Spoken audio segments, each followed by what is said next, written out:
Today I am talking about feeling TATT. Feeling tired all the time. It's the patient kind of client abbreviation, because when we work with clients, we see it all the time. So instead of writing out tired all the time, it generally gets shortened to TATT. It's really, really common. I can't remember the last time I talked to one of our clients who says she's happy with her energy levels. Most people are functioning on 7, 8, less than that out of 10, and certainly not bouncing around like we maybe should be. And often I ask them if it bothers them, and they say, well, yeah, of course, but isn't that just part of being older or being busy or just whatever? So actually the answer to that is no. Your body is designed to produce plenty of energy to get you through your day without feeling tired. So it could be something else that is slowing you down. Of course, lack of sleep is the number one probably reason for feeling tired. So make sure you you rule that out as an obvious culprit, and go read my blog on my top 10 sleeping tips, and make sure you're doing all of those things to help you get a good night's sleep, because that is one of the most important things. So what are the big energy drainers? Well, firstly, we've got stress. And in these times, it's even more apparent, and we're all feeling very anxious right now. So cortisol, when it's raging, obviously it's a good thing. It helps you deal with stresses and the things we go through.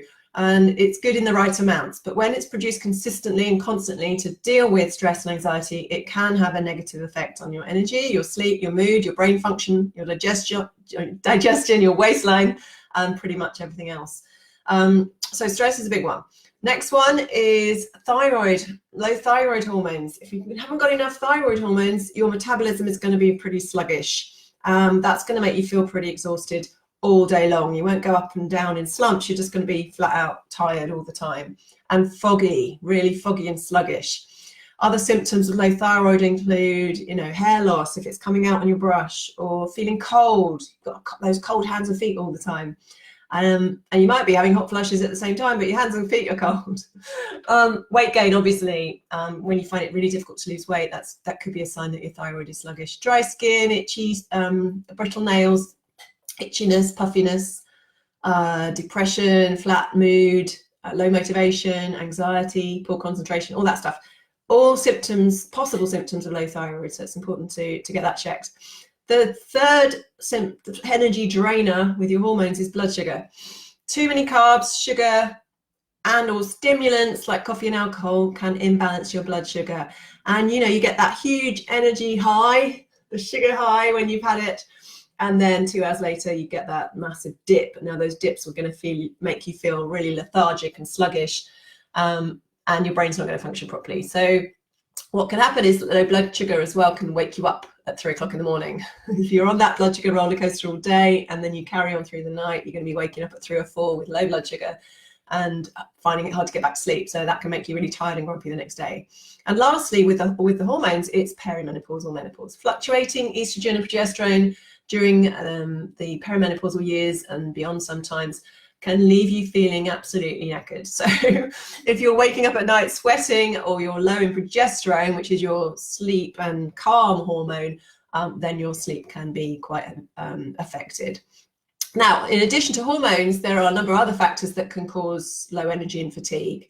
Again, you need to be ruling these out as well, or thinking about them in your life. So first one is toxins. So if you're exposed to too many chemicals, they can damage your mitochondria. Now, your mitochondria are like little batteries inside your cells that make your energy. So when they're damaged, obviously the energy production is going to be affected. So we've got to watch out for these chemicals and toxins and just minimize our exposure to stuff like that. Nutrient deficiencies, if you're lacking certain nutrients needed to make energy, we have a whole sequence of things that need to happen to make energy, and it's very reliant on nutrients.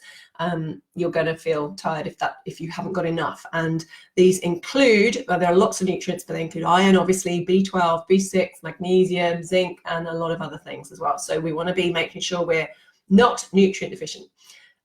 Gut health. Now, how healthy is your gut? So if you have digestive issues like constipation, diarrhea, bloating, gas, reflux, pain, cramps, You may have an underlying infection or inflammation or food sensitivity, and this can be a stress on the body, and your immune system is basically taking all your energy to fight it. So again, you know, if you want to go deeper into that, we do stool testing that identifies the underlying gut infection or imbalance, and then we can rule that out, get rid of it, and reduce that inflammation, and get your energy back distributed to other things like living your life.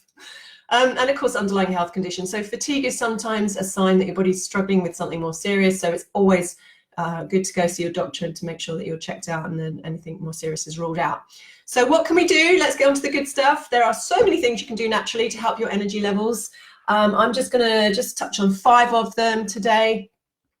Firstly is to properly breathe and relax. Now, obviously, that's hard to do at the moment. I get it. But, you know, just simply taking a few minutes to do some deep belly breaths. So maybe just 5 or 10 deep belly breaths every morning and every night.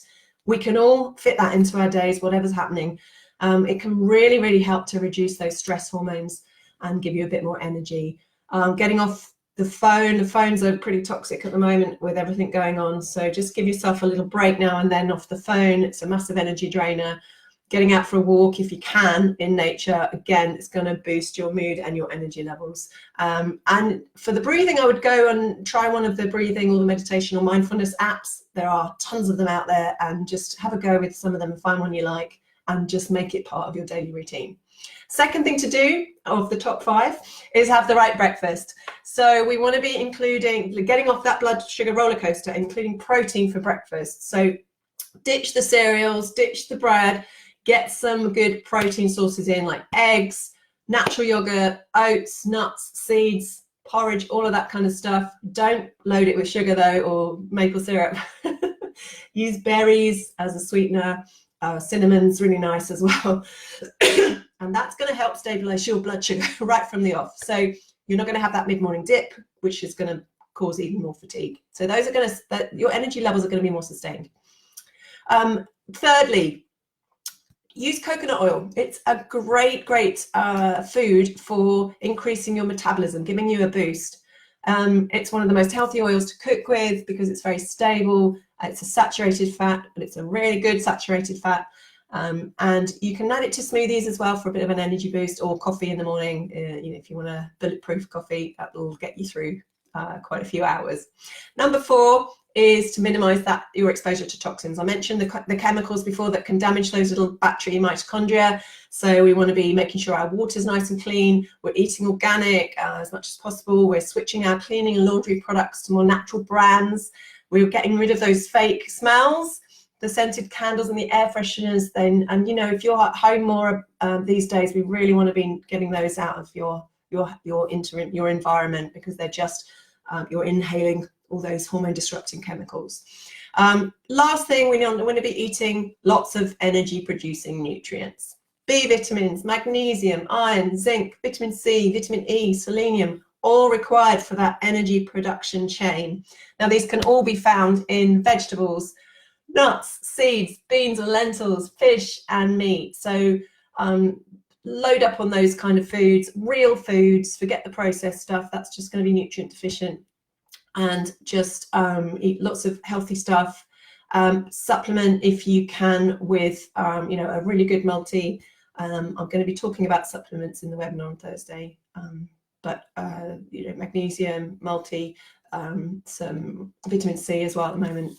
And you know, get yourself tested, get your iron or B12 tested at the doctors, or you come and talk to us about our comprehensive testing as well, which we can send to your home if you're at home. Again, if you'd like to talk to us about getting to the root cause of your fatigue, if you've been tired for a while and you've tried a few things and you just don't know what it is, we can do some testing and find out exactly what it is and get you sorted. Just contact us and we can set up a free call. Hope that was helpful. See you soon. Take care.